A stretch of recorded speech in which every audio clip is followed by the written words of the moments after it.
There are a number of non-alert events that are recorded by your Blackline device fleet and deliver valuable information about the environment they are being used in. Monitoring non-alert events can help you identify and address potential hazards before they result in an actual alert scenario.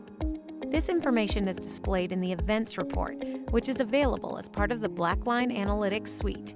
Navigate to the report by logging into Blackline Live and clicking on Blackline Analytics from the main menu. Find the Events Report in the sidebar and click to open it. To evaluate whether a group of workers might require more training or whether they're being disproportionately exposed to hazards, events can be compared between groups of users. High frequencies of events, like low gas and fall detection alarms, can be an indicator that an area is hazardous and should be investigated to avoid an alert scenario in the future. The number of events can be tracked over time to determine whether new policies, procedures, or training are helping to reduce the number of hazards workers are exposed to.